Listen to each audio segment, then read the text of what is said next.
Y quiero darle la bienvenida el día de hoy a Norman, ingeniero en sistemas y algorítmica con más de 20 años de experiencia en expediciones. Ha formado parte no solo de grupos de...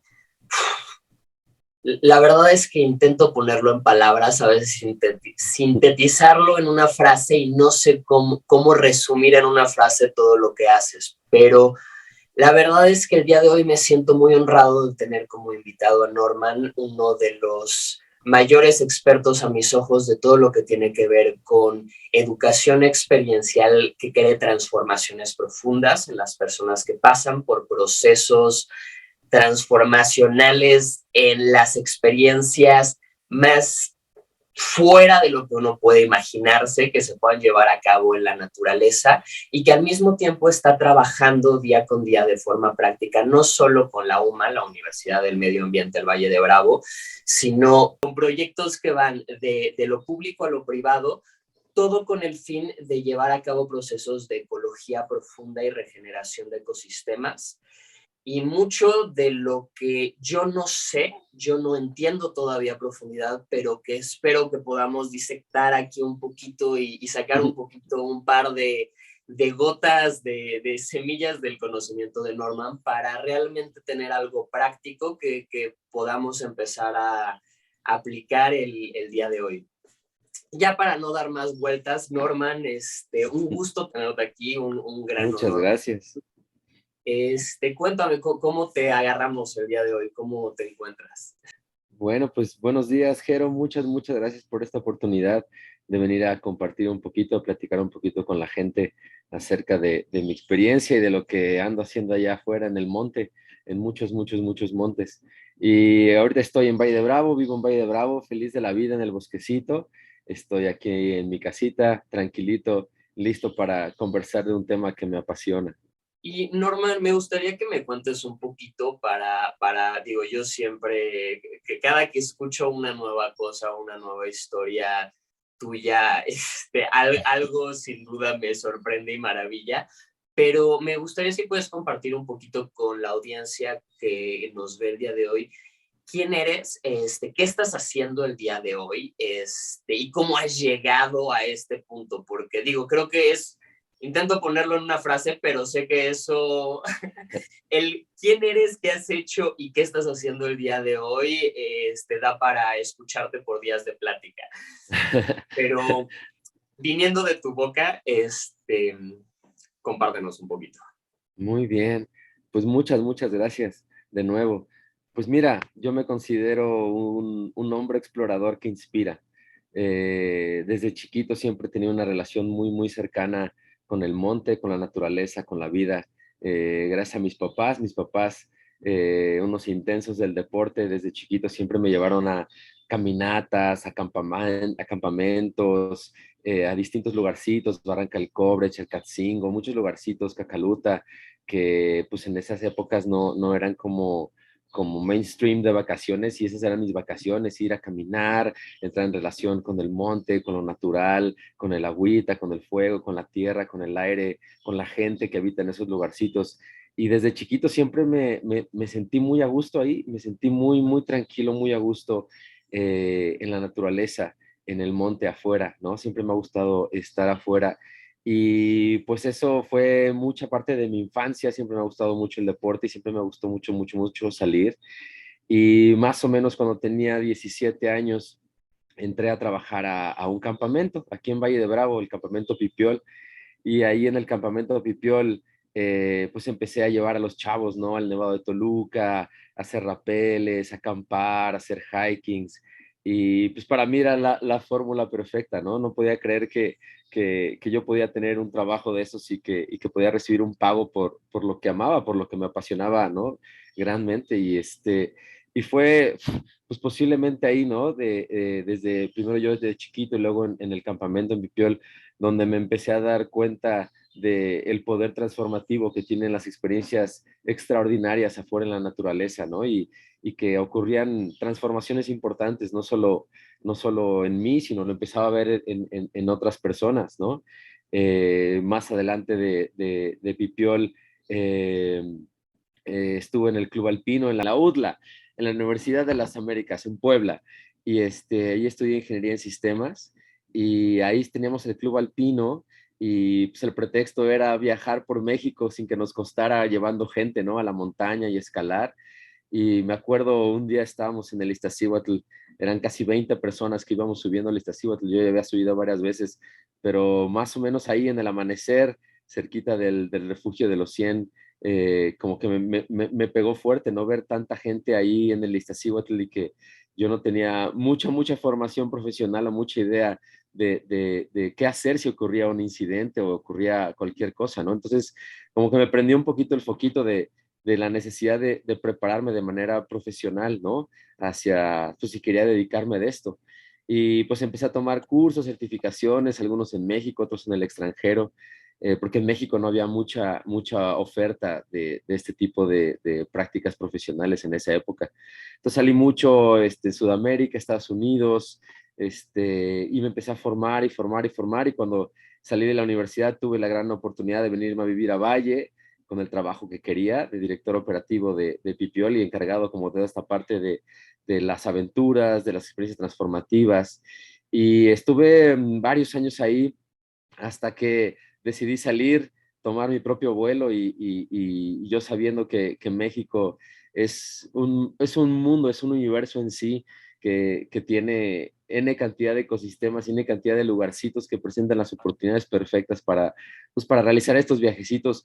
Empecé a sacar viajes por mi cuenta, lugarcitos que yo iba explorando en México, ¿no? En la Reserva de la Biosfera de los Tuxtlas, en Oaxaca, en Chinantla, en Chiapas, en varios lugarcitos.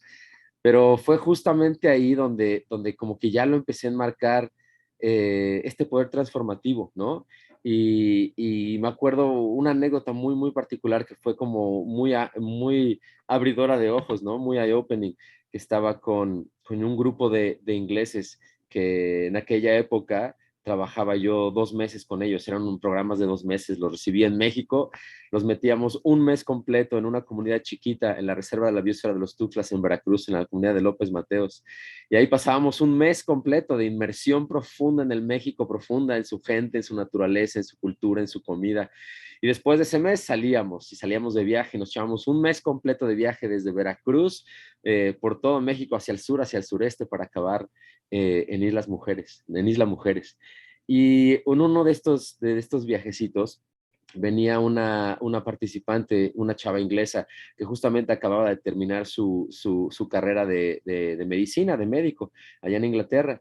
Y cuando llegó aquí a México y nos fuimos directito a la selva, por alguna razón no pudo ella recibir los resultados de su examen. Y cuando llegó a la selva, a los Tuxtlas, pues le costó mucho trabajo al principio conectar, ¿no? Conectar con el lugar, con la gente, con lo que estaba ocurriendo, porque pues ella en su cabeza, ella venía de un linaje de medicina, de varias generaciones de médicos en su familia, y pues para ella era muy importante y tenía una presión muy fuerte de qué va a pasar, si pasó el examen, si no pasó el examen, y qué iba a hacer con su vida, ¿no? Entonces, pues realmente era una chica que estaba como poco presente, muy desconectada de lo que estaba ocurriendo. Y ya terminando por ahí de la semana número 3, hacemos una experiencia muy bonita, muy profunda, que le llamamos la noche de solo, donde los participantes pasan un día completo o una noche en un lugarcito en particular, en este caso de la selva, donde los pongo estratégicamente a cada uno en un lugarcito bonito para que puedan pasar todo el día ahí como una experiencia de solo, ¿no? De estar solo y con tus pensamientos, con tus ideas, con tus achaques, con tus dolores, con todo lo que traigas, y sin moverte a ese lugarcito, realmente tener una oportunidad de profundizar. Y a esta chica la puse en un lugarcito, afuera de una poza que baja de una cascada muy bonita ahí en el Cerro del Marinero. Y pues pasó todo el día, y yo estaba caminando por la selva echándoles el ojito. Y recuerdo que cuando regresé ya en el atardecer para recoger a esta chica, llegando, y esta chica estaba en su piedra y estaba llorando y llorando y llorando y llorando y llorando y llorando. Y como que yo la vi de lejos y le permití un poquito darse su espacio, ¿no? Para que pudiera pues sacar todo lo que estaba saliendo en ese momento, ¿no? Y cuando empezó a tranquilizarse un poquito, me acerqué con ella y pues me senté al lado de la piedra y le pregunté, le dije, hola, ¿cómo estás? ¿Cómo vas?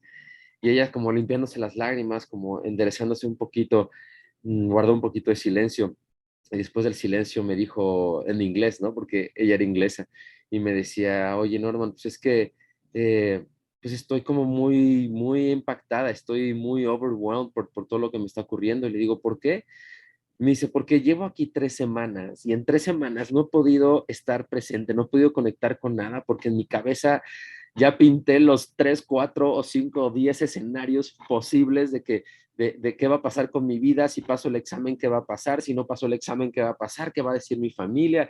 Y en mi cabeza ya hice y deshice mi vida, los siguientes 40 años de mi vida, 3 o 4 veces, y no me deja la mente estar, ¿no? No me deja conectar. Pero de repente me dice, estoy aquí en este lugar y llevo todo el día aquí sentada y todo esto está en mi cabeza y de repente me dice, algo pasó, algo mágico pasó. Y le digo, ¿qué pasó? Me dice, pues de repente, volteando a ver la cascada, algo pasó en mi mente, que mi mente cayó y de repente me doy cuenta que a pesar de que llevo haciendo y deshaciendo mi vida completa en mi mente, volteo a ver esta cascada y me doy cuenta que no pasa nada, que el agua sigue cayendo, los árboles siguen creciendo, las hormigas siguen haciendo lo suyo, los pájaros siguen cantando. Y yo aquí atorada en el ácido de mi cabeza de cosas que ni siquiera están aquí, ni siquiera han ocurrido. Y me dice, me siento mal conmigo porque pues estoy aquí, pero no estoy aquí. Y pues creo que me decía, en este momento para mí es muy, muy importante porque estoy descubriendo algo muy profundo de mí. Digo, pues bienvenida, qué bueno, bienvenida al monte. Y esta chava, a partir de ese momento, tuve un cambio muy, muy, muy impresionante, muy significativo en la manera en la que ella se manejó en la experiencia, ¿no? Y cómo abrió, generó presencia, conectó, empezó a comer y disfrutar de la comida y empezó a viajar por México y conectar con toda esta magia, todo este surrealismo que tenemos en México, ¿no? Y termina la experiencia con una sonrisa en su corazón y en su rostro. Y regresó, acabó el programa y muchos años después, algunos años después, recibo un correo electrónico de esta chava, de esta chica. Yo la verdad es que ya no me acordaba muy bien de ella. Y en el correo ella me escribe y me dice, oye, Norman, pues que te escribo este correo porque te quiero agradecer profundamente por la experiencia que viví allá en México, allá en los Tuxtlas contigo. Y me dice, pues resulta que sí pasé mi examen de médico, de medicina, y ya tenía yo la licencia para practicar medicina. Me dice, pero regresé a mi casa y me di cuenta que eso no es lo que estaba en mi corazón, que eso no es lo que me iba a hacer brillar como persona. Y pues decidí, me contó en el correo, decidí explorar mi propio mundo y explorar mi propio rumbo. Y me dice, y hoy en día me dedico, soy una fotógrafa y escritora para varias revistas en Inglaterra y en Europa de viajes. Y hace brillar, brillar, brillar mi corazón. Y me dice, y eso te lo quiero agradecer profundamente porque si no me hubiera pasado eso en México, especialmente el día de la cascadita, yo creo que yo estaría aquí practicando medicina con un corazón completamente apagado, ¿no? Y pues como esta historia, tengo muchas, muchas, muchas historias del poder transformativo que tienen las experiencias profundas, ¿no? Afuera en la naturaleza, en la vida, y que prácticamente se reducen en términos ecológicos, ¿no? A un proceso profundo de regeneración, donde la gente, los seres humanos y la vida llega a conectar con la vida misma y empiezan a descubrir desde la experiencia, desde lo fenomenológico, desde su propio sentir, que no es lo mismo estar vivo que sentirse vivo. No es lo mismo. Y esta cuestión de sentirse vivo, de que te brilla el corazón, de que hay motivación, alegría, creatividad, compasión, amor, conexión, todas aquellas virtudes humanas que emergen y que se manifiestan cuando hay un corazón abierto. Este es el poder transformativo y es aquí donde está realmente el punto de regeneración que muchos estamos buscando, porque no tiene que ver meramente con la forma de qué hacemos, sino tiene que ver el fondo y la actitud y desde dónde lo hacemos, lo que realmente puede representar un proceso de regeneración, un proceso transformativo, un proceso de reconexión con la vida. Entonces, pues a partir de esas experiencias fue que busqué prepararme mejor, ¿no? Prepararme mejor en el sentido de cómo puedo ser un mejor facilitador, un mejor guía para poder generar las condiciones de manera más auspiciosa cada vez para que estos procesos transformativos y estos momentos de eureka, del brillito de los ojos de la gente se den cada vez que salimos, ¿no? Al monte. Y entonces, pues conecté con una organización muy importante a nivel mundial que se llama Outward Bound. Es una escuela de educación experiencial en la naturaleza que funciona en 40 países y tiene más o menos 70 años de historia. Y los descubrí y fue increíble porque pues prácticamente desde el lado muy pragmático de esta organización se dedica a experiencias transformativas en la naturaleza, ¿no? Y no es la única. Hay NOLS, hay Project Adventure, hay Gymboree, hay varias organizaciones a nivel mundial que han descubierto que esto tiene un potencial transformativo bastante significativo y se han dedicado muchos, muchos años a establecer cuáles son los estándares, protocolos, formas, ¿no? No nada más desde lo técnico de cómo se hace una expedición, cómo se monta un campamento, toda la cuestión de primeros auxilios, manejos de cuerdas, etcétera, ¿no? Sino también toda la parte del manejo de la experiencia, ¿no? El procesos de facilitación, procesos transformativos, distintos modelos, distintos ciclos, ¿no? Que yo utilizo hoy en día y que son sumamente poderosos para generar las condiciones de estos procesos transformativos, ¿no? Pero al mismo tiempo me clavé, estudié permacultura, estudié biomimesis, empecé a conectar profundamente con el conocimiento de la naturaleza hacia cómo se vive, viene, ¿no? En este planeta y clavé, hasta que pues también me di cuenta, ¿no? Que el mundo de cierta forma occidental, moderno, contemporáneo de las publicaciones y libros, pues también tiene su limitante, ¿no? Y que no llega a lo profundo que hemos llegado los seres humanos y pues de estar caminando en muchos montes en México, en Latinoamérica, en Asia, en Europa, y estando allá afuera, pues invariablemente uno empieza a conectar con todo este conocimiento profundo, ancestral, ¿no? Antiguo, longevo, de muchas, muchas generaciones, de todo este mundo ancestral, ya sea en Latinoamérica, en nuestras comunidades indígenas, campesinas, ¿no? En Asia, en Europa, en todos estos lugarcitos donde de cierta forma se ha sostenido y se ha mantenido un conocimiento muy profundo durante pues mucho, mucho tiempo, muchas generaciones, de cómo es que se generan las condiciones para que estos procesos transformativos realmente impacten en las personas y cada vez nos alineemos más con la vida misma y que vivamos mejor. Entonces, pues me clavé, me gustó y me clavé. Entonces, pues soy estudiante de la escuela Shaolin Wanam en China desde hace muchos años con Qigong, meditación Zen. He trabajado con los Quero en Perú durante más de 8 años, con los Kogis en la Sierra Nueva de Santa Marta, con los Ingas, los Kamshas en el Sibundoy, en México, con los Raramuris, con los Wixárikas, con los abuelitos Tolteca, en Asia, en Tibet, conectando con el budismo tibetano, ir al Kailash, en fin, descubrir realmente un acervo gigantesco que tenemos a nivel mundial en todas las culturas que sostienen esto, ¿no? Y pues creo que de ahí viene mi trabajo. Y viene no nada más mi trabajo, sino como mi pasión en la vida y mi motivación en la vida, ¿no? Que es llevar a la gente a un encuentro profundo consigo mismo y con la vida, inmersos, inmersos, inmersos en naturaleza exuberante, hermosa, en los lugares más limpios y más vitales que podamos encontrar.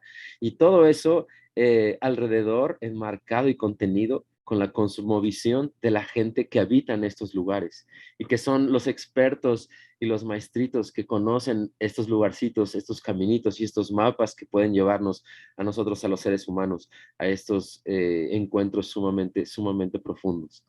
Entonces, pues digamos que, long story short, prácticamente a eso me dedico.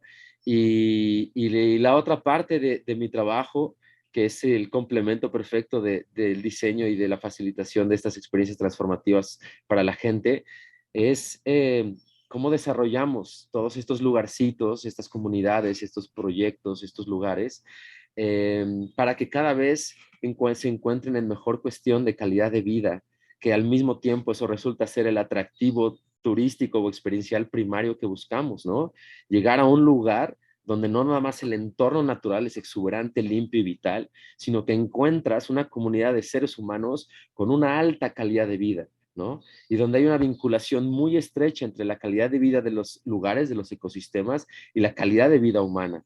Entonces, me clavé mucho a través de la Universidad del Medio Ambiente y varias organizaciones hacia cómo podemos desarrollar modelos, sistematizarlos y estandarizarlos, modelos de co-creación de estos destinos con estas perspectivas, ¿no? Medios de vida, calidad de vida y procesos regenerativos. No solamente para el visitante que se lleve una experiencia transformativa, sino que esa experiencia transformativa al mismo tiempo sirva como un motor para generar cada vez mejores condiciones de calidad de vida en el lugar. Y entonces ahora sí que cerrar el proceso, muy, muy similar a un proceso de economía circular, hacia que sea un proceso realmente genuino de generar valor biocéntrico a través de un proceso regenerativo para el visitante y para el lugar. Y pues más o menos creo que eso es un poquito mi historia y a qué me dedico más o menos y para dónde voy.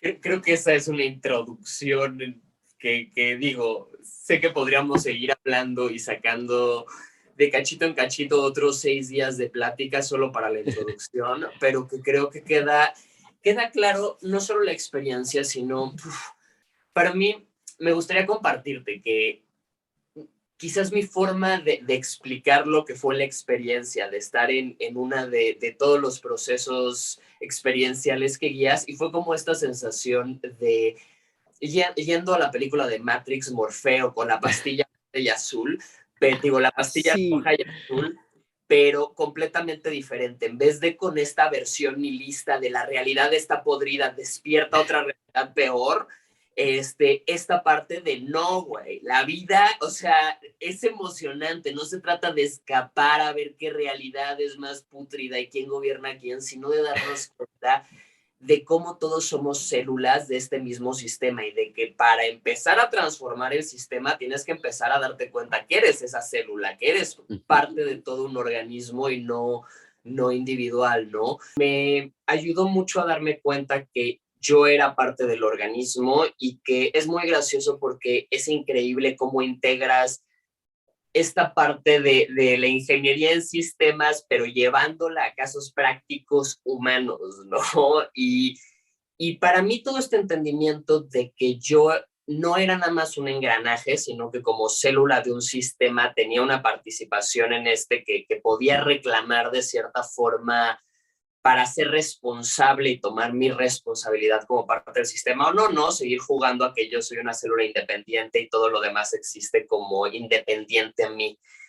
Este, y, y pues cambió completamente. Así, no solo mi percepción de mi responsabilidad, sino también de lo que podía llegar a ser como impacto, ¿no? Y me gustaría igual ahora sí meternos un poquito más en esta parte de justamente cómo toda esta trayectoria con organizaciones tan increíbles, me atrevería a decir que en México tú le pusiste la N a expedición, que en su momento no había expedición sin N de norma, porque pues realmente hasta que no empezaron a desarrollarse, digo, hasta que tu propio proceso no te llevó a unir dentro de este país a las personas que tenían ganas de hacerlo, no fue que además se involucraron ya con un organismo internacional y realmente metieron a México, por un lado, en ese mapa global de expedición y al mismo tiempo en el micro, ustedes se fueron a realmente no visitar como turistas, ¿no? Sino, como dices, aventurarse a formar parte, a ser parte de la sangre que transita por las venas de este país, al punto de que, y aquí también te quiero dejar a ti porque no quiero yo ir a meter nada que, pero pues realmente al punto de limpiar estas venas, ¿no? Estos ríos, de involucrarse con las comunidades y darse cuenta muchas veces que las comunidades tienen tecnologías ancestrales mucho más prácticas que si las siguen usando es porque les son mejores, ¿no? Y cómo se hace como este punto de convergencia, no quiero sonar muy cursi, pero como del cóndor, el águila y el cóndor reuniendo el espíritu real de la tierra con toda esta nueva capa de tecnologías que la permean, que parece que están muy desconectadas. Pero bueno, ya en la práctica, el día de hoy, ¿cómo llevas esto a esta transformación independiente, a esta transformación ya del ecosistema o pues sí? De un lugar. Cuéntanos más tú. Buena pregunta muy interesante. Y es una pregunta que me ha movido durante muchos, muchos años y me ha llevado a investigar, a descubrir, a diseñar modelitos, procesos que realmente generen estos cambios, estas transformaciones importantes, ¿no? Lo primero que hay que comprender profundamente es que todo proceso transformativo, como todo proceso de regeneración, es un proceso emergente. ¿A qué se refiere eso? A que en realidad, nosotros solamente generamos condiciones para que algo ocurra, pero eso que ocurra le pertenece a la vida, a la naturaleza. Es muy similar como sembrar una semilla. Uno puede sembrar una semilla, pero tú no puedes hacer que germine. Eso es imposible.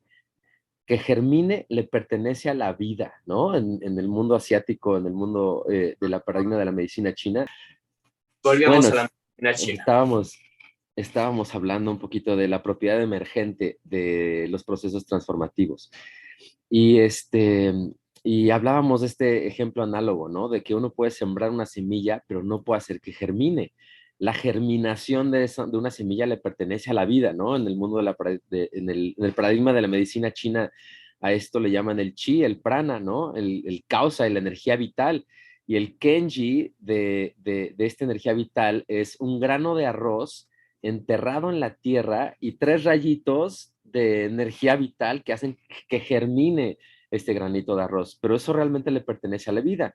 Cuando uno lo empieza a observar y analizar así, uno entiende que un agricultor, un campesino, realmente no se dedica a germinar semillas, sino que se dedica a generar condiciones que puedan hacer germinar semillas. Entonces, ¿qué hace un agricultor? Escoge la mejor semilla, la mejor época del año, prepara la mejor tierra en el momento ideal y va sembrando y va cuidando. Entonces, lo que está haciendo es que está generando condiciones para aumentar la probabilidad de que las semillas que está sembrando germinen y hagan, ¿no? Esa es prácticamente la perspectiva. Entonces, eso es un cambio muy, muy profundo de comprender acerca de cómo abordamos y cómo nos acercamos a estos cambios, ¿no? Einstein decía, yo realmente no le enseño nada a mis estudiantes, genero las condiciones para que los estudiantes aprendan lo que yo quiero enseñarles. Y es más o menos similar. Entonces, del lado de los procesos transformativos de la gente, pues realmente no me puedo yo enfocar en diseñar que alguien tenga una experiencia transformativa, sino más bien cómo generar las condiciones para que eso ocurra. De lo mismo en la cuestión de la regeneración de ecosistemas y medios de vida, ¿no? Lo que vincula a una comunidad con su entorno. Uno puede con tecnología limpiar un río, los puedes limpiar con tecnología, con máquinas, con químicos, con procesos, ¿no? Con zanjas de infiltración, con un chorro de cosas, con tecnología, con conocimiento. Pero si uno no trabaja la percepción y con la gente con la que habita en ese lugar, ese río, aunque tú lo limpies, muy probablemente en 2 semanas vuelve a estar igual de sucio o más que antes, ¿no? Entonces, para mí ese fue un descubrimiento muy, muy poderoso, la cuestión de que no solamente es una cuestión tecnológica, no es solo una cuestión de que sepamos cómo hacer las cosas, sino que tiene que venir un proceso transformativo interno en la gente para que la gente se dé cuenta desde su percepción cómo es que se pueden hacer las cosas, ¿no? Entonces, para eso trabajamos, digamos que dos vertientes. Una, el enfoque en cómo genero las condiciones para una experiencia transformativa en la gente. Y dos, cómo genero las condiciones para aumentar la calidad de vida en los lugares. Y eso han sido preguntas que hemos estado explorando durante muchos, muchos, muchos años, ¿no? La parte, digamos que más simple es la generación de condiciones para las experiencias transformativas de la gente, ¿no? Y prácticamente sirve un modelito de las 4 estaciones, ¿no? Una primavera donde sube la energía, un verano donde tienen esa experiencia extraordinaria, un otoño donde bajas un poquito la energía, regresas a la gente en su zona de confort y un invierno donde viene esta parte de reflexión, ¿no? Prácticamente lo que estamos haciendo es que la vivencia pase por todos los centros de conocimiento de la gente, ¿no? No nomás que lo pueda pensar, sino que lo pueda vivir con su corazón, que lo pueda practicar con su cuerpo y que lo pueda reflexionar con su mente. Prácticamente nos dedicamos a generar anécdotas extraordinarias, porque son las anécdotas extraordinarias las cuales a través de la reflexión ayudan a la gente a limpiar la anécdota, quitarle toda la paja y quedarse con la perlita de aprendizaje, ¿no? Que esa sí es transferible, ¿no? Por ejemplo, hay mucha gente que lleva a las montañas y cuando se paran en la base del Iztaccíhuatl o del Nevado y voltean la montaña, la voltean a ver y dicen, yo no voy a poder subir esa montaña, yo no puedo subir esa montaña, ¿no? Y pues, prácticamente veremos cómo nos va, pasito por pasito, tomémoslo cachito por cachito.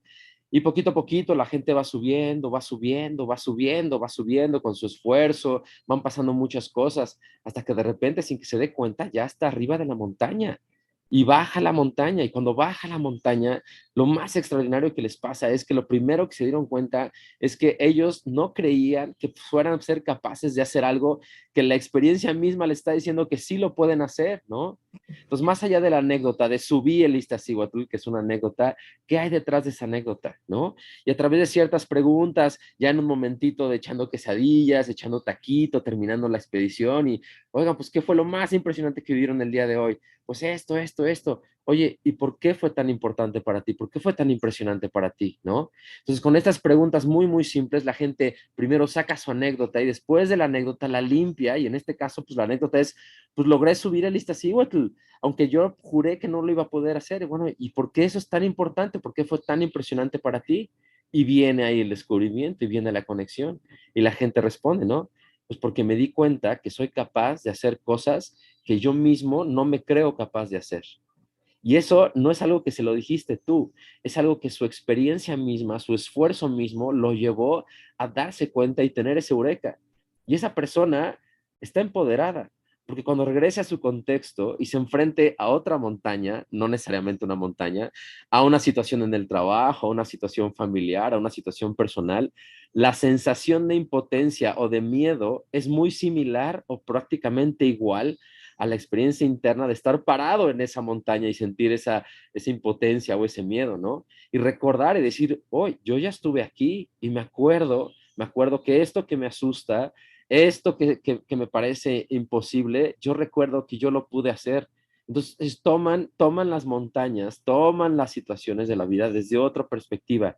Y eso es un poder transformativo muy, muy impresionante. Este es un ejemplo, ¿no? Como esos hay muchísimos, dependiendo qué le pase a cada uno en el monte y en la montaña, ¿no?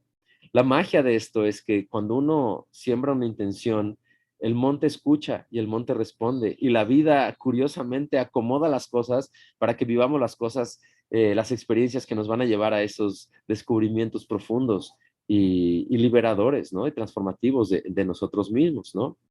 Entonces, un poquito del lado de generar experiencias transformativas en la gente, tiene que ver con eso, ¿no? Una experiencia extraordinaria que pueda generar las anécdotas suficientemente poderosas para que de ahí pueda haber descubrimientos significativos sobre la persona. Pero la diferencia aquí entre un coach, entre un psicólogo, entre un médico, entre un consejo de un amigo, es que es la experiencia misma la que te está diciendo esto, ¿no? Y negar o falsear una experiencia es muy difícil porque eso te pasó, ¿no? Entonces, de ese lado lo tenemos como bastante desarrollado. Estos modelitos son muy simples, muy poderosos para lograr estos cambios significativos en la gente, ¿no? Y del otro lado, su complemento en el lado del desarrollo de medios de vida a través del desarrollo de las culturas locales, pues me ha llevado un viajezote a comprender realmente qué entendemos por cultura, ¿no? Cultura no como cultura artística, nada más, sino cultura como todo aquel acervo de conocimiento humano que nos sirve para cómo llevamos la vida en nuestro lugar, ¿no? Hay lugares que tienen una alta cultura y hay lugares o comunidades que tienen una baja cultura y eso se manifiesta en su calidad de vida. Pero lo primero que empecé a descubrir es que la cultura, el conocimiento y el comportamiento humano, ¿no? Cómo nos vestimos, cómo rezamos, qué comemos, cómo construimos, cómo sembramos, cómo nos curamos, ¿no? Todo ese conocimiento y comportamiento humano realmente no es un fenómeno humano aislado, como lo pensamos. Pensamos que la manera en la que hablamos, la manera en la que pensamos, la manera en la que nos comportamos es meramente humana y completamente aislada y realmente descubrí que no, descubrí que hay una relación muy profunda entre las culturas y su entorno natural. Y fue a través de trabajar con un grupo muy, muy interesante de buenos maestros, se llama Regenesis Group en Estados Unidos, que ellos me compartieron un modelito muy interesante que plantea esta relación entre la cultura y el entorno, ¿no? Y el caminito es muy simple. Ellos dicen, la geología de un lugar la topografía, su tipo de suelo, los minerales que hay, en dónde está geográficamente en el mundo. La geología de un lugar define la hidrología de un lugar, define qué tanta agua va a haber en el ecosistema, qué calidad de agua, si va a haber laguna, río, pantano, si se infiltra, ¿no? Como en la Riviera Maya, que es roca caliza, entonces todo se infiltra y hace este queso gruyere de cenotes y cuevas alrededor, ¿no? A diferencia del centro del país, que es más volcánica, es otro tipo de geología y genera otro tipo de hidrología. El conjunto de la hidrología y de la geología y la hidrología definen la biología del lugar. Qué animales hay, qué plantas va a haber, qué bichitos, qué insectos, qué plantas comestibles, qué plantas medicinales. Toda la biología del lugar se define a partir de la relación entre geología e hidrología. Y en conjunto, la geología del lugar con la hidrología del lugar, con la biología del lugar, definen la cultura del lugar. En México comemos mole porque tenemos esa cantidad de chiles. En la India tienen a Ganesh, a un dios con cabeza de elefante y cuerpo de hombre, porque en India hay elefantes. En México tenemos a Quetzalcóatl, al Quetzalcóatl Kundalini, ¿no? ¿Por qué? Porque tenemos a un quetzal que cuando vuela parece una serpiente emplumada volando. Entonces, lo primero que descubrí, lo primero que logré entender es que realmente este fenómeno que llamamos cultura no es un fenómeno humano aislado, sino realmente es el lugar expresándose a través de su gente. Entonces, desde ahí empecé a observar varias cosas, ¿no? Haciendo muchas caminatas, principalmente tuve un proyecto que trabajé para el gobierno mexicano en el 2011, donde la intención era trazar una ruta, el tipo el Camino de Santiago, el Camino Inca, que conectara los corredores biológicos, ¿no? Que van desde Norteamérica, desde Alaska hasta abajo a la Patagonia, ¿no? Y en México somos este reloj de arena que por ahí del centro, en el Bajío, está un poquito roto este corredor biológico. Entonces me tocó realizar un recorrido de 1,200 kilómetros desde la costa de Veracruz a Oaxaca, Valles Centrales, salir a la costa del Pacífico de Oaxaca y de Valles Centrales de Oaxaca hacia los Chimalapas, Chiapas y llegar a Guatemala, con la intención de hacer este trazo de ruta, ¿no? De ver si era factible o no y qué hay ahí, porque había muy poco conocimiento. Estábamos caminando las sierras. Y caminando en estos lugares descubrí muchas cosas, ¿no? Descubrí muchas comunidades comunidades que tenían un gran entorno natural y tenían una gran calidad de vida, y otros lugares donde sí tenían su entorno natural, pero su calidad de vida humana pues realmente no era la mejor, ¿no? Y en estas discrepancias que yo veía, y además tenía mucha información del gobierno mexicano para explorar estos lugares, yo llegaba con informes de que iba a llegar a lugares donde había miseria absoluta, ¿no? Basada en los 5 parámetros del Banco Mundial. Y cuando yo llegaba, pues sí, eran lugares rústicos, humildes, pero la calidad de vida era alta, ¿no? No tanto en cuestiones físicas como si hay pavimento o hay luz eléctrica, sino en cosas un poquito más profundas, utilizando un poquito la pirámide de Maslow, ¿no? Cómo es la estética del lugar, cómo es la higiene del lugar, gente que de lugares donde no hay obesidad, no hay alcoholismo, no hay tabaquismo, donde la gente, los chavos y las chavas tienen unos cuerpos impresionantes, un pelo espectacular, brillante, negro, bonito, bonito, ¿no? Jardineritas bien cortadas, animales en sus lugares, no calles de pasto, sin basura, sin popós de animales, realmente una calidad de vida muy, muy interesante y muy profunda, y eso me llamó mucho la atención, ¿no? ¿Qué es lo que hace que una comunidad goce de esta calidad de vida y otra no? Y lo que me di cuenta es esto, es su relación con el lugar y el conocimiento de la relación con su lugar. Una comunidad, por ejemplo, en la Chinantla, las comunidades chinantecas en Oaxaca, que tienen por lo menos 1,500 años de historia escrita en ese lugar, cuando uno llega es una cuestión impresionante, y las intervenciones humanas, los cultivos, las construcciones, son de tal entendimiento de la dinámica del lugar que se mimetizan con el lugar. Uno va caminando en la Chinantla y uno cree que es la selva, y uno tiene que poner realmente atención para darse cuenta que no es la selva natural, es un bosque comestible de 1,000 años, es un cultivo humano, una intervención humana en un ecosistema, pero de tan alto entendimiento que no nomás ese camuflaje se mimetiza en el lugar porque está en completa armonía con el lugar.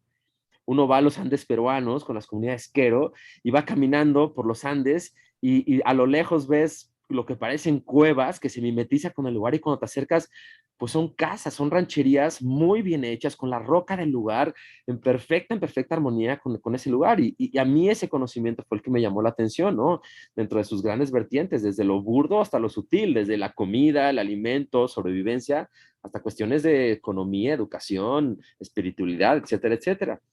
Entonces, en ese sentido, pues me clavé mucho y sí vino una parte muy importante de poder generar un modelo que pudiéramos sistematizarlo y replicarlo en distintas partes de México, de Latinoamérica, en distintas partes del mundo, y no importa el tamaño del proyecto, que fuera completamente escalable, ¿no? Entonces, hace unos años, gracias a un fondo que se dio por Conavio, nos pudimos dar a la tarea de sentarnos y concretar toda esta experiencia, ¿no? En un modelo que hoy en día se utiliza para el desarrollo de destinos de turismo en muchas de las áreas naturales protegidas, que llamamos el modelo de co-creación de destinos regenerativos o destinos bioculturales. Pero prácticamente este modelo se basa en algo que encontré que se llama el modelo de los 5 capitales, diseñado por el World Forum. Prácticamente lo que ellos hicieron, lo que empezaron a descubrir es, empezaron a mapear cuáles eran los nichos que realmente definían o que definen calidad de vida en un lugar. Y este modelo lo agarramos, lo tropicalizamos a Latinoamérica, a nuestro contexto, ¿no? Que es muy distinto a los contextos socioambientales en Europa y en Estados Unidos, y lo empezamos a llevar a la práctica. Pero este modelo pues nace de la experiencia, no nace tanto de una teoría, sino nace de tantos años de experiencia, de estar desarrollando estos destinos y estos lugares y estar promoviendo el desarrollo y el arraigo de la cultura local, como medio de vida, ¿no? Para poderlo plasmar en algo que le sirva a la gente, que lo pueda utilizar, ¿no? Entonces, digo, no quisiera ir por todo el modelo, me gustaría ir nada más a la carnita de este modelito, que es este mapa de los 5 o 6 capitales, que lo que nos ayuda realmente es, primero, a poder mapear, a sacarle una radiografía de cómo es el estado actual de calidad de vida de la relación entre una comunidad y su entorno. Porque sacando esa radiografía, es como un mapa, sabiendo dónde está la comunidad, es mucho más claro en dónde podemos tener inferencias, más allá de traer dinero a una comunidad, más allá de lo financiero, en dónde podemos tener inferencias para generar valor y entonces aumentar estas condiciones que pueden promover y que pueden generar la calidad de vida en un lugarcito. Pues bueno, esto es lo que quisiera compartir con toda la gente que está viendo esta entrevista, porque realmente para mí este modelo, este mapita, realmente me ha ayudado a poder entender y ver los distintos elementos que realmente pueden generar y tener inferencia en calidad de vida en un lugar, y que al mismo tiempo son los nichos o los elementos que ayudan a generar estas condiciones para que entonces la cultura local empieza a desarrollarse, ¿no? Yo la manera en la que manejo esto es, y mucho de mi trabajo que me contratan para hacer estos análisis de relaciones socioambientales es, pues igualito que la semilla, ¿no? O sea, la semilla, si los proyectos son semillas, pues antes de sembrar la semilla hay que hasta asegurarnos que las condiciones donde vamos a meter la semilla son ideales, porque aunque uno traiga el mejor proyecto, con el mejor diseño, con el mejor financiamiento, si la condición socioambiental en el lugar no es la ideal, en mi experiencia es que esos son los proyectos que no germinan. Entonces, previo a meter la semilla, sacando esta radiografía, identificar cuáles son los movimientos o los cambios que hay que hacer para generar esta tierra fértil, para entonces ahora sí, generar la semilla, ¿no? Y este modelito es simple, no es sencillo, puede volverse un mapa bastante, bastante complejo, pero nos ayuda a poder mapear y tener un entendimiento un poquito más tangible y pragmático, ¿no? De por dónde empezar la cosa, ¿no? Entonces, son 6 capitales y se nombran capitales a diferencia de recursos, porque cuando hacemos los mapeos de estos capitales nos enfocamos en elementos que se pueden utilizar para generar valor. O sea, por ejemplo, cuando hacemos el mapeo del capital natural, no hacemos un listado de la paleta vegetal o de fauna que exista, ¿no? No nomás es qué es todo lo que hay, sino dentro de lo que hay, ya lo estamos conectando con qué cosas nos pueden generar valor, ¿no? Entonces, por ejemplo, en el capital natural no es nada más el entorno, no es nada más el agua, es la biodiversidad, la vida silvestre, son flujos y energías, qué ríos fluyen, si hay vientos, la exposición solar, en fin, todo lo que represente dentro del entorno natural un elemento, un capital que nos pueda ayudar a nosotros para generar valor en el lugar en el que estamos trabajando, ¿no? Entonces va más allá de una paleta vegetal, de un listado de flora y fauna, va mucho más allá. Y el mapa que utilizamos obviamente es geología, hidrología y biología, y así lo mapeamos, ¿no? Entonces, este capital natural. Después tenemos el capital social. El capital social se refiere directamente no solamente a datos demográficos o poblacionales, sino más bien tiene que ver con cuál es la capacidad organizativa dentro de una comunidad. Si hay grupos sociales, influyentes, esto es crucial. Si una comunidad no tiene la capacidad de ponerse de acuerdo, va a ser muy difícil que los proyectos puedan germinar. Y muchas veces esta cuestión de capacidad de ponerse de acuerdo no necesariamente es que la gente esté motivada o no a ponerse de acuerdo. Muchas veces tiene que ver con cosas estructurales. Por ejemplo, hay una comunidad que florece, una comunidad muy bonita que se llama Islán de Juárez, en la Sierra Norte de Oaxaca. Islán de Juárez tuvo un cambio significativo muy importante cuando ellos vivían mucho la minera, oro, plata y muchos minerales que sacaban de ese lugar, y de repente pues, se dieron cuenta que los ríos empezaron a contaminar y prácticamente se dieron cuenta que pues, el oro no se lo podían tomar, ¿no? Que el agua era lo más importante. Entonces decidieron realmente empezar a tomar estos cambios y retomar su raíz ancestral, porque son comunidades indígenas, de cómo hacen el manejo del lugar, del territorio.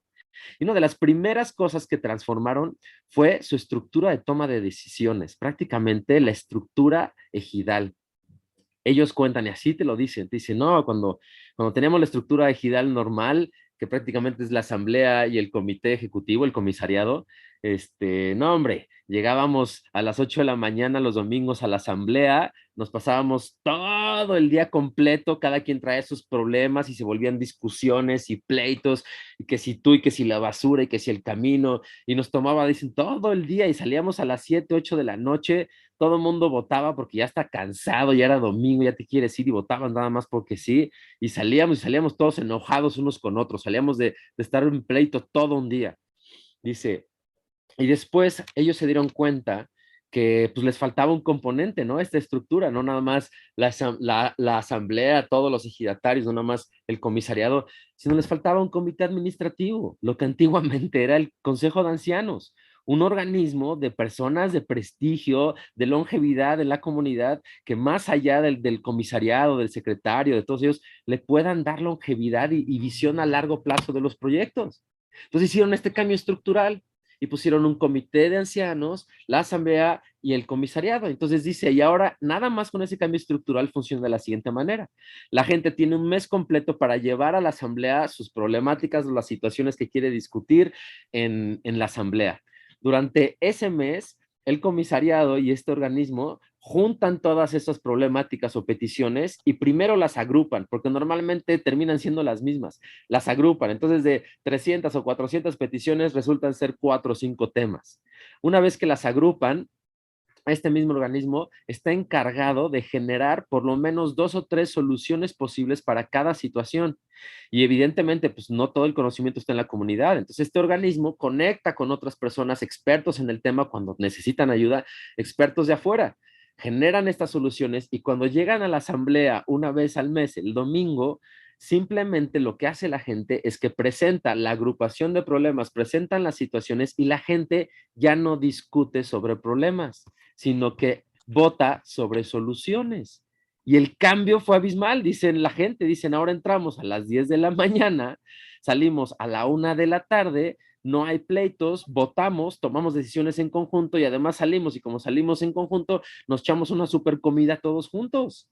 Entonces, un cambio, nada más cambiar la estructura de toma de decisiones transformó la dinámica absoluta social dentro de ese lugar. Ese es el capital social. Hay que observar qué está pasando, si es motivacional o si es estructural. Y esos cambios van a ayudar a que los demás proyectos entren y florezcan, ¿no? Es el capital social. El capital de infraestructura y servicios prácticamente es con qué cuenta la comunidad. todo, desde herramientas, maquinarias, palas, machetes, construcciones, carreteras, luz, toda la infraestructura, todos los servicios, maquinaria, toda la vivienda, todo lo con lo que se cuenta en el lugar para trabajar, ¿no? Y lo vas mapeando y vas haciendo estos mapitas. Son mapas bien bonitos. Y obviamente estos mapas se hacen con la gente. Son procesos completamente participativos. Uno facilita el proceso, pero todo el conocimiento está diluido en el colectivo de una comunidad. Es nuestra chamba sacar todo ese conocimiento y ordenarlo para poderlo mapear y entonces que la gente pueda ver. Y cuando la comunidad ve mapeado sus 6 capitales y todo el potencial en el que está sentado, les cambia la cara, les cambia la mirada y les cambia la motivación, porque ven por dónde, ¿no? Después tenemos el capital humano, que igual el capital humano también tiene que ver con cuestiones demográficas, jóvenes, adultos, niños, pero prácticamente el capital humano se enfoca mucho en el conocimiento. ¿Qué oficios, habilidades, saberes, capacidades existen dentro de la comunidad? Hay panaderos, hay médicos, hay parteras, hay hongueros, hay pescadores, hay agricultores. ¿Qué es todo el conocimiento que hay dentro de una comunidad?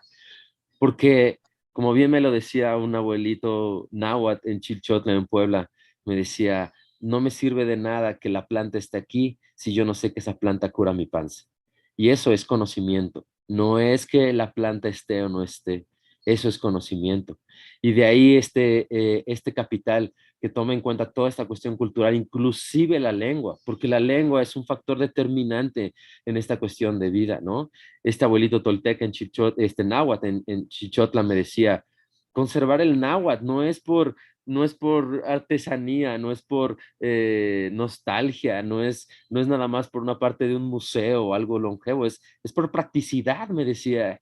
Yo le quedé viendo, pues ¿cómo por practicidad? Pues ahorita pues hablar español te sirve más para la ciudad y eso. Y él me decía, no, por practicidad, porque si yo pierdo el náhuatl, yo pierdo el nombre de esta planta.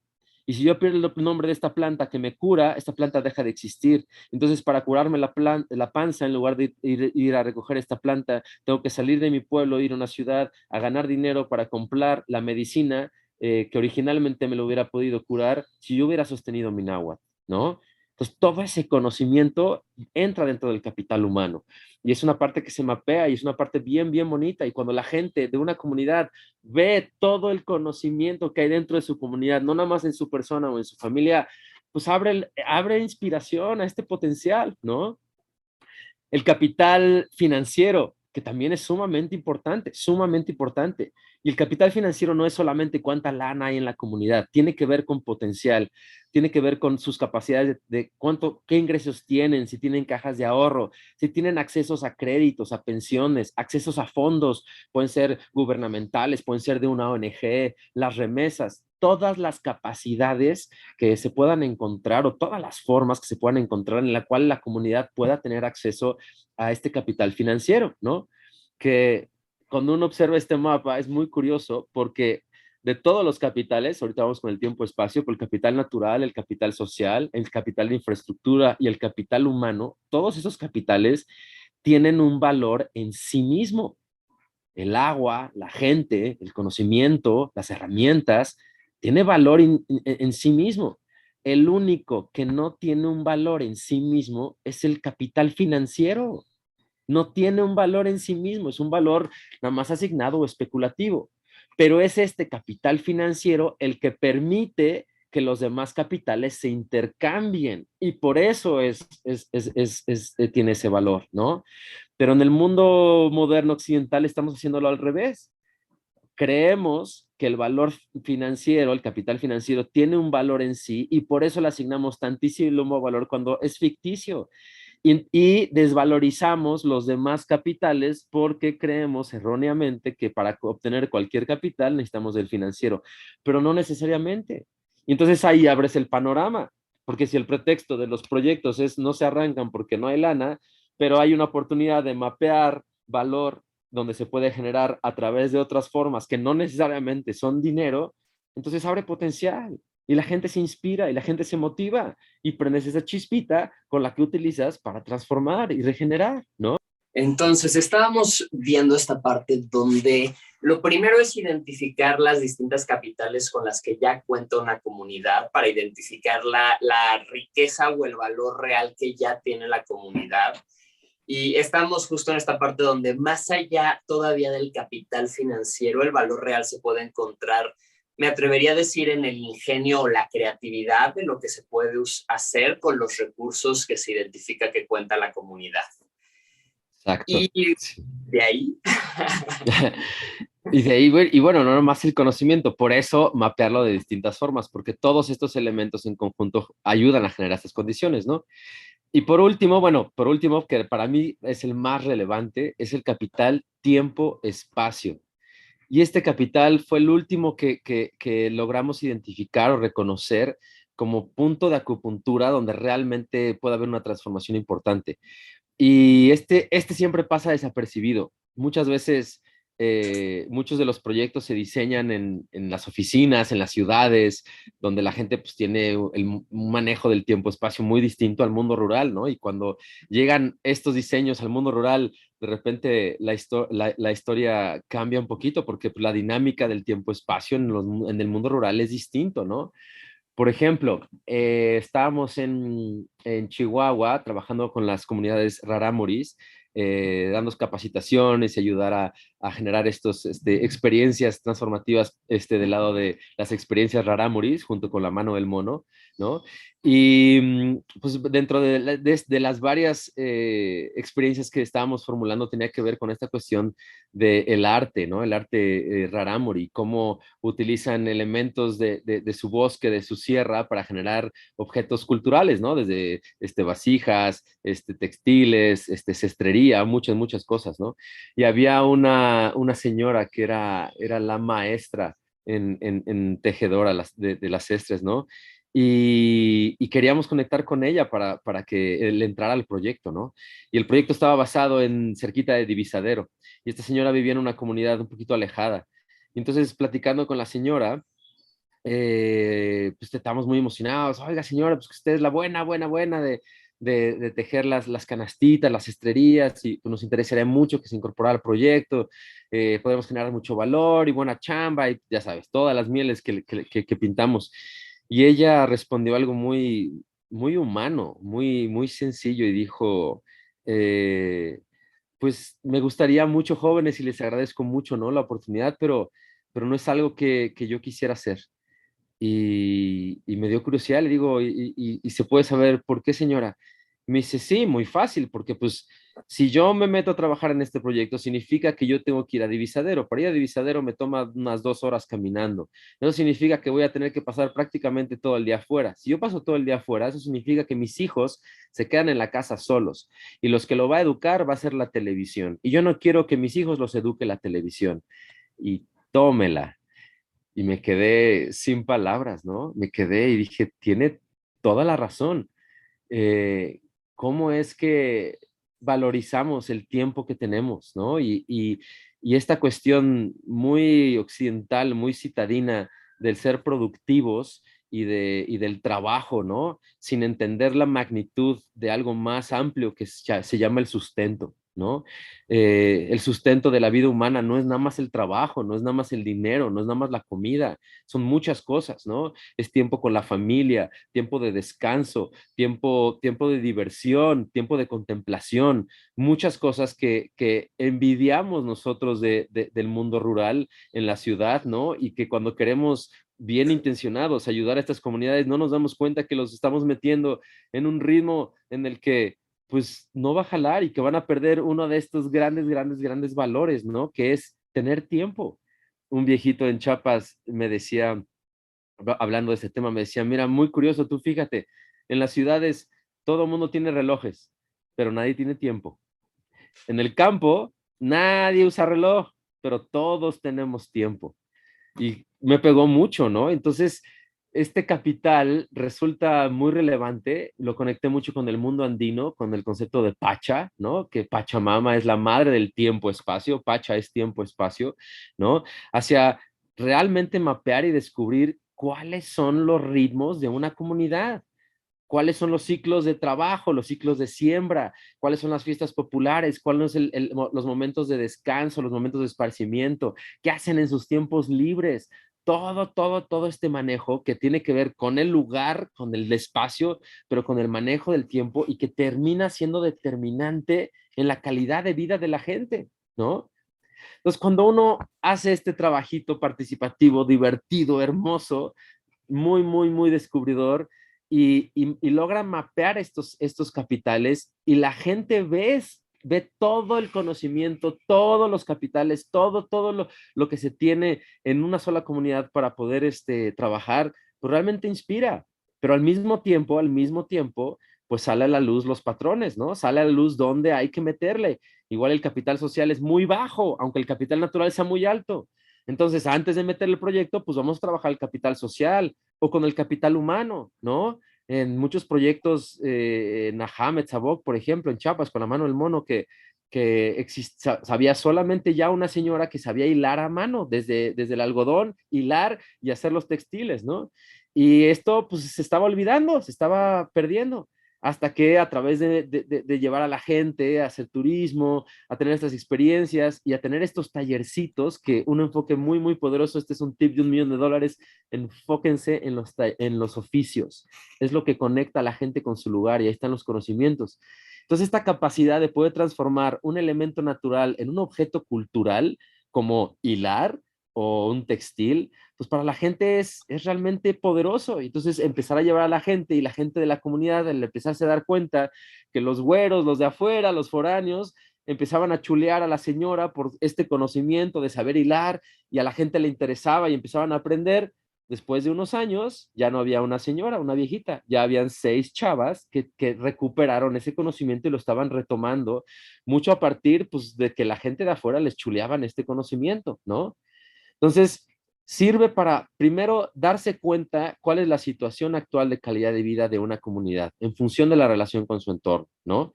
Segundo, nos da claridad hacia en dónde hay que desarrollar cierto capital, dónde hay que meterle, que no necesariamente es dinero, para poder balancear los capitales y entonces que los proyectos tengan sentido, ¿no? Y tercero, súper poderoso, nos ayudó mucho a poder bajar inversiones cruzadas.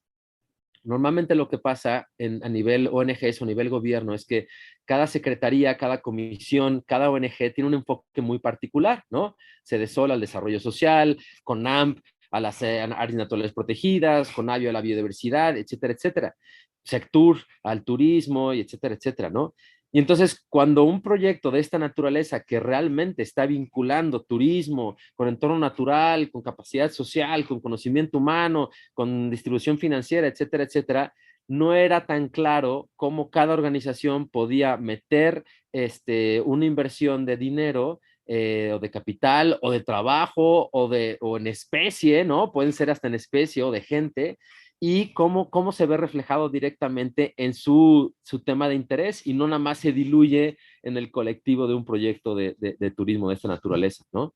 Este modelo lo hemos aplicado también en cuestiones que no son nada más de turismo, en cuestiones inmobiliarias, en cuestiones de sistemas productivos, en muchos proyectos que ayudan realmente y con esta intención a poder mapear para visualizar, visualizar para reordenar y reordenar para generar las condiciones de que esto realmente crezca, ¿no?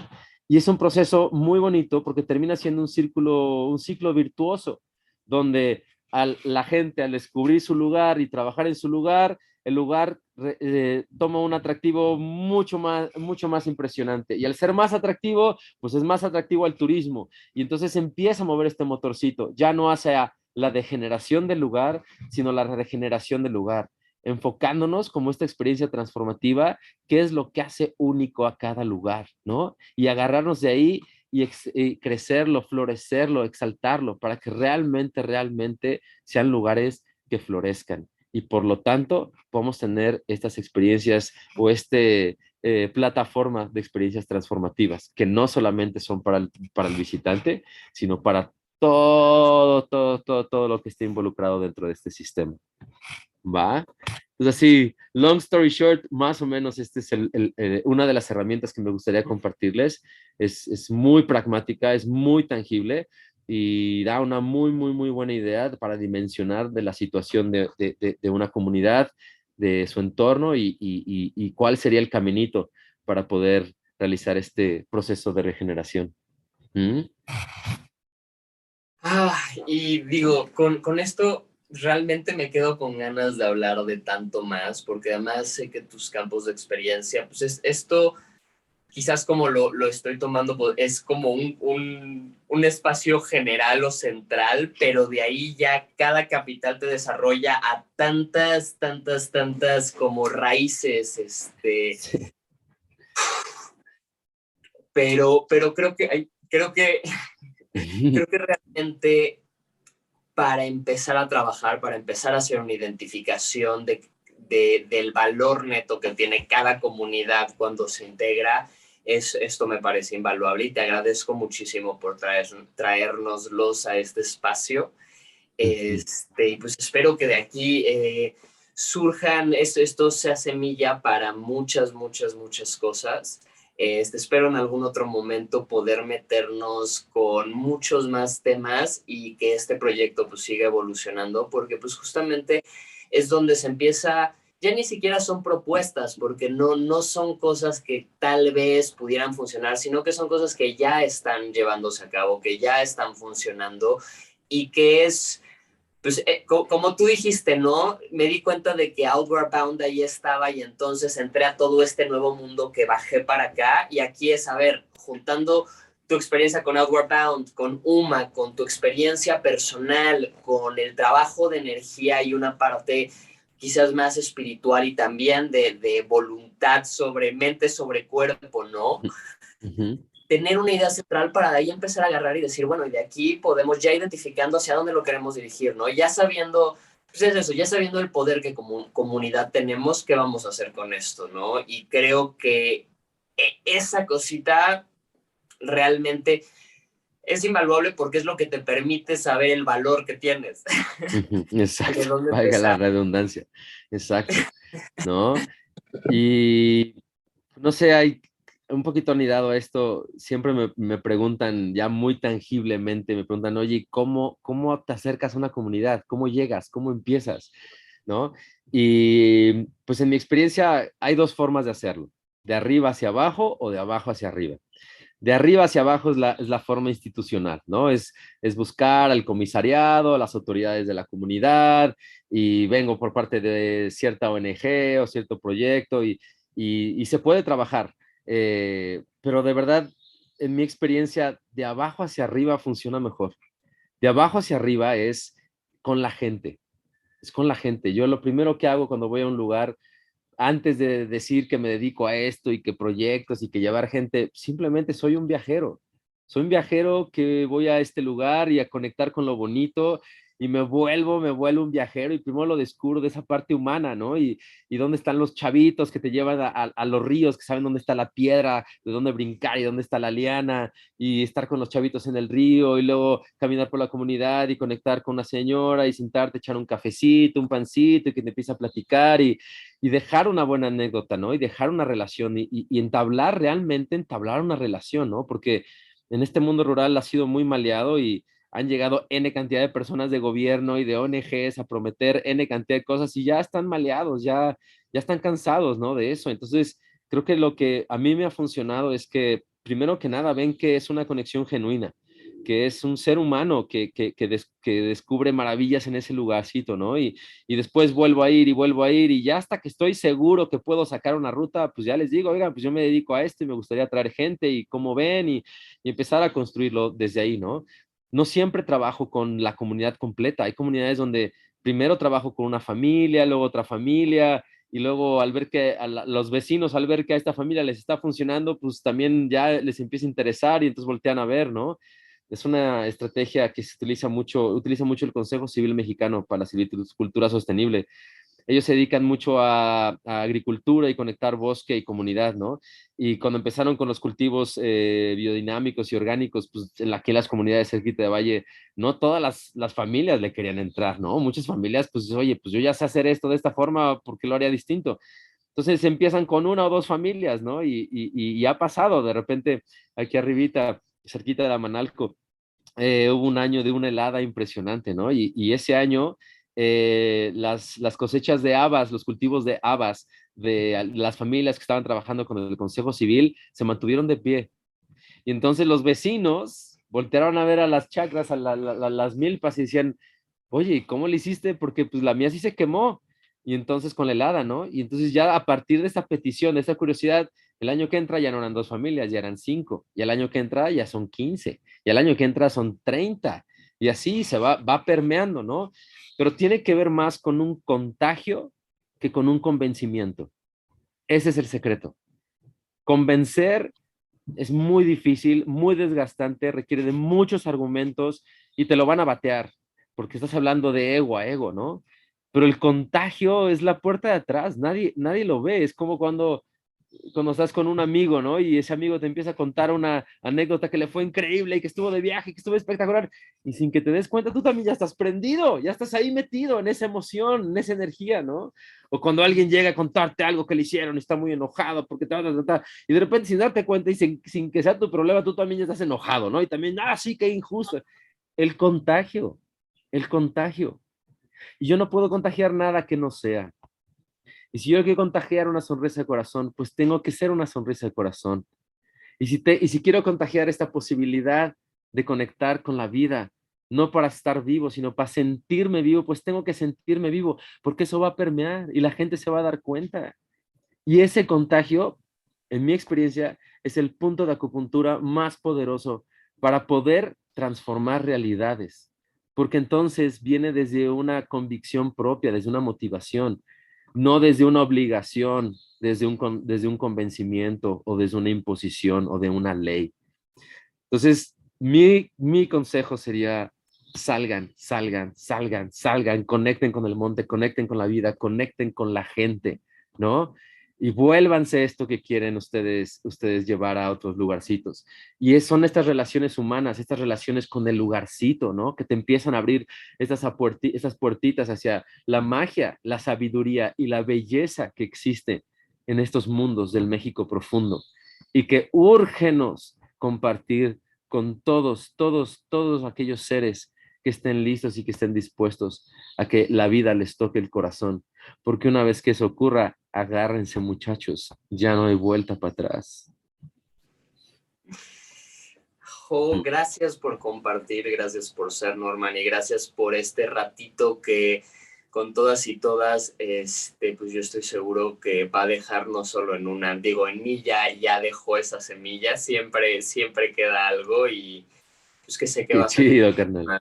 Me gustaría en otros momentos que podamos continuar tanto, pero también sé que es una persona muy ocupada y hay un buen de cosas que ponerse a hacer. Entonces tampoco quiero tomar mucho más de tu tiempo, sino agradecer Gracias, lo carnal. que has compartido a mí y a quienes nos estén aquí acompañando el día de hoy. Muchas gracias, mijero. Muchas gracias, carnalito. Y ojalá el tiempo, espacio se nos dé para tener otra conversación más adelante. ¿Va?